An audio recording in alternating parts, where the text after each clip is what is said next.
नमस्कार विद्यार्थियों, निबंध की कक्षा में आज हम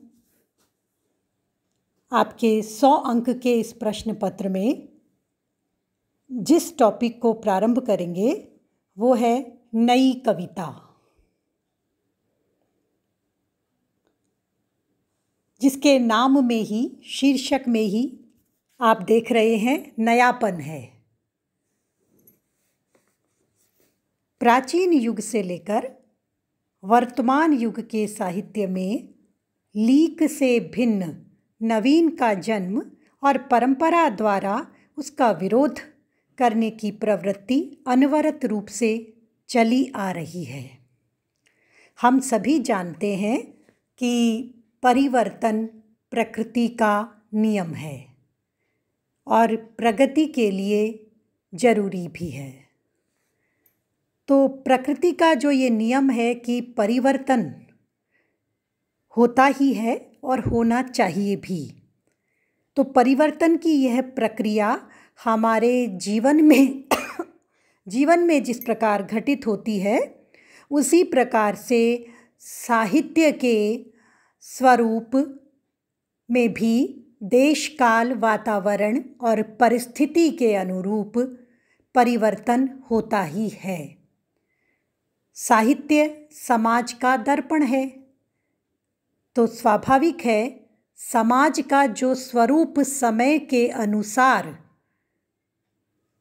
अलग अलग प्रकार से परिवर्तित होगा, वैचारिक दृष्टि से, सामाजिक दृष्टि से, सांस्कृतिक दृष्टि से, जीवन मूल्यों की दृष्टि से, तो जो भी दृष्टि परिवर्तित होगी उसका पारदर्शी दर्पण साहित्य अवश्य ही होता है।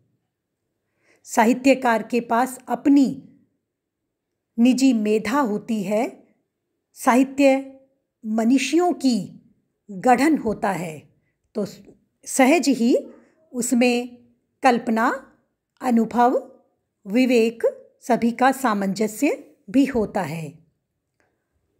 क्रिया और प्रतिक्रिया के फलस्वरूप परिवर्तन होते रहते हैं। साहित्य में भी नई कविता नवीन भाव बोध के साथ, नए जीवन मूल्यों के साथ, नए शिल्प विधानों के साथ अवतरित हुई। अब यह नया क्या है?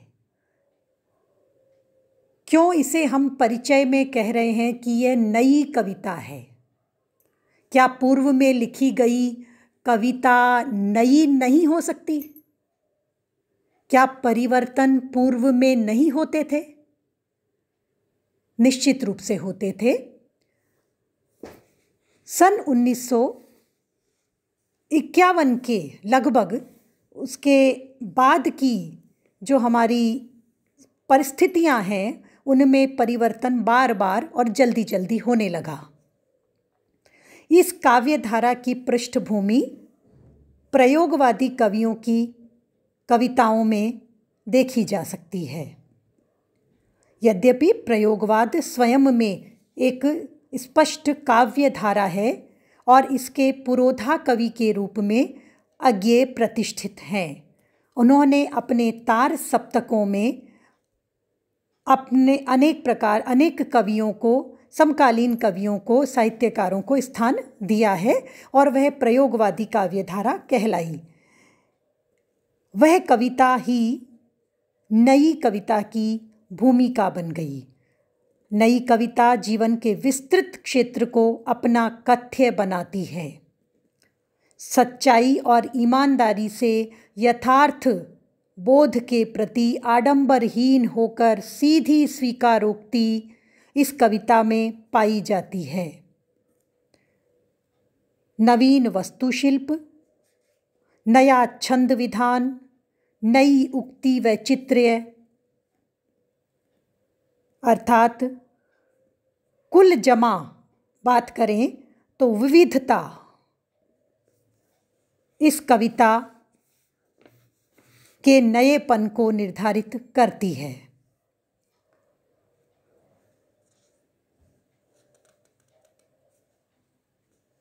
नई कविता अपनी नवीनता के कारण ही सौंदर्य बोध के नए आयाम प्रस्तुत करती है। धर्म, राष्ट्र, समाज, जीवन, जगत और काव्यगत अनुभूतियों के संबंध में यह काव्य धारा ऐसी नई दृष्टि का विकास करती है जिसमें सौंदर्य के अति सुंदर और अति कुरूप, तिरस्कृत और सम्मानित, संगठित और विशृंखलित तथा कोमल और कठोर रूप स्वतः ही समाहित हो गए हैं। डॉक्टर गणपति चंद्र गुप्त ने नई कविता के 4 लक्षण बतलाए। नवीनता, मुक्त यथार्थवाद, बौद्धिकता एवं क्षणिकता। नई कविता की परिचयात्मक भूमिका में हम सहज ही यह जान सकते हैं कि विविध काव्य आंदोलन भी इसमें उठते रहे। कविता, लघु कविता, लघु मानव की अभिव्यक्ति, कुछ ताजा, कुछ नया करने की धुन और उसी को लेकर नई बात कहने की एक प्रवृत्ति, जिसे हम नई कविता की परिचयात्मक भूमिका के रूप में रख सकते हैं। अब हम लेते हैं इस काव्य धारा का स्वरूप और परिभाषाएं। नई कविता, जैसा कि नाम से ही संकेतित है, नए युग की कविता है। नवीन चेतना और भावबोध की कविता है। नई कविता की आत्मा में जो भाव राशि है वह कोरी कल्पना नहीं है, उसमें तो जीवन का वह साक्षात रंग है जो परत दर परत आदमी के ऊपर चढ़ता जा रहा है। हम महसूस भी कर रहे हैं कि आदमी एक कम समय में कितना अधिक बदल गया है। उसके सामाजिक सरोकार, उसका बोलना, उसका समझना, यह सभी जल्दी जल्दी जैसे कुछ भागता सा परिवर्तित हो रहा है। और इसी परिवर्तन को नए नए रूप में काव्यकारों ने काव्यधारा के रूप में उतारा है। प्रश्न यह है कि नई कविता क्या है? वस्तुतः नई कविता जीवन की कहानी है। ऐसी कहानी है जिसमें छोटी छोटी मामूली कही जाने वाली घटनाएं, जिन्हें प्रायः नकार दिया जाता गया होगा एक समय में, उसे भी साहित्यकार अपना लेखन का, अपने अभिव्यक्ति का विषय बना रहे हैं। पारिभाषिक दृष्टि से देखें तो सुमित्रा नंदन पंत लिखते हैं, नई कविता ने मानव भावना को छायावादी सौंदर्य के धड़कते हुए पलने से बलपूर्वक उठाकर उसे जीवन समुद्र की उत्ताल तरंगों में, लहरों में वेग भरने को छोड़ दिया है। अब हम इस परिभाषा को समझने का प्रयास करें तो लगता है जैसे मानव समस्याओं के समाधान, जैसे किसी को समुद्र के अंदर किसी का पैर फिसल गया पानी में और वह छटपटाहट में मानो जीवन रक्षा के लिए बिना सिखाए ही तैरना सीख रहा हो। मुक्तिबोध कहते हैं, नई कविता वैविध्यमय जीवन के प्रति आत्म चेतस व्यक्ति की, आत्मचेतन व्यक्ति की संवेदनात्मक प्रतिक्रिया है। नई कविता का स्वर ही विविध है।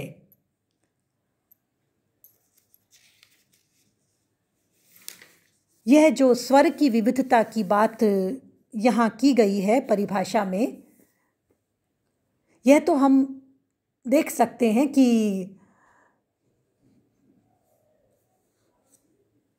इस कविता में भाव पक्ष और कला पक्ष दोनों में ही विविध परिवर्तन, विविध स्वरूप, विविध भंगिमाएं दृष्टिगोचर होती हैं।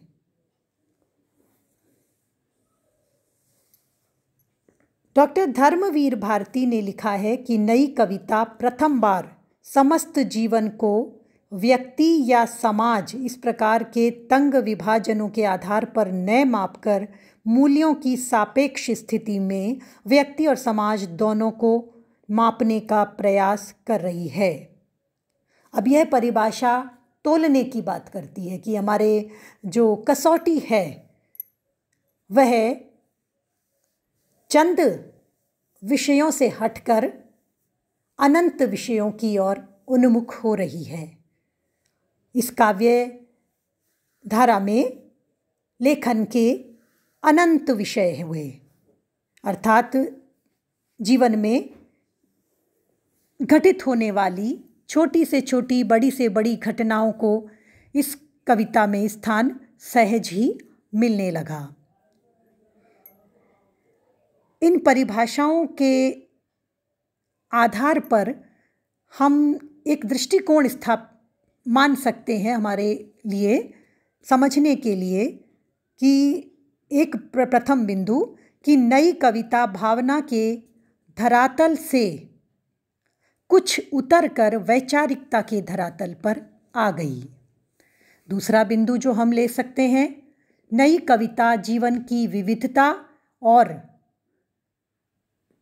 विस्तार के प्रति संवेदनशील है। तीसरा बिंदु, नई कविता लघु मानव के लघु परिवेश की स्थितियों पर भी फोकस करती है, अपनी कलम को वहाँ पर केंद्रित करती है। अगला बिंदु हम ले सकते हैं, नई कविता विषाद और निराशा के कड़वे घूंट पीने वाले आदमी की तस्वीर तो है ही, किंतु उस आदमी के आस्थावान व्यक्तित्व की प्रतिकृति भी है। अगला बिंदु, नई समकालीन जीवन की अंतर्बाह्य और उपेक्षित अनुउपेक्षित स्थितियों का अंकन इस कविता के प्रतिपाद्य में पाया जाता है। अगला बिंदु हम ये ले सकते हैं कि नई कविता है तो जब भाव में नयापन तो शिल्प में भी परिवर्तन। कहीं दो शब्द में, एक पंक्ति में केवल दो शब्द हैं तो कहीं अगली पंक्ति में एक पूरा वाक्य है, क्योंकि जीवन के प्रति काव्यकार की, रचनाकार की दृष्टि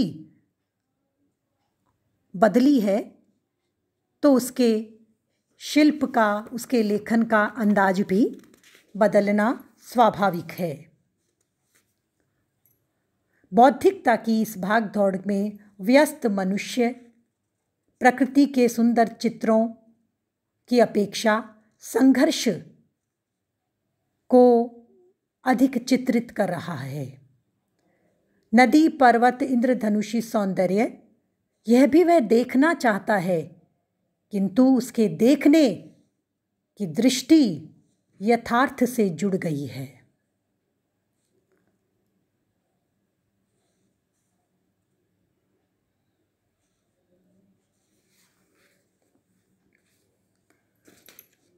कवि के प्रश्नाकुल मानस में निरंतर द्वंद्व चलता है। वह सोचता है जीवन क्या है, मृत्यु क्यों, मुक्ति कैसे, ईश्वर कौन, ईश्वर कहाँ, मैं कौन हूँ। यद्यपि यह प्रश्न कहीं कहीं हमें अध्यात्म की भूमिका प्रतीत हो सकते हैं, स्वाभाविक है, मनुष्य है, तो मानवीय दृष्टिकोण भी उसके सवालों में आएगा ही। आस्था अनास्था दोनों ही इस कविता में पाए जाते हैं। आज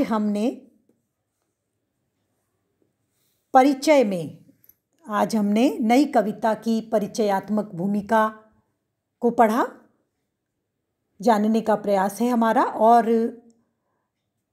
हमने देखा कि इसका स्वरूप किस प्रकार का है। यह कविता किस ताने बाने में हमारे समक्ष प्रस्तुत हुई है। संभावनाएं अनंत हैं बच्चों, तो मेधा बुद्धि भी अनंत है। कवियों ने अनेक प्रकार से अपनी भावनाओं को नई कविता में व्यक्त किया है। अगली कक्षा में इस काव्य धारा के प्रमुख कवि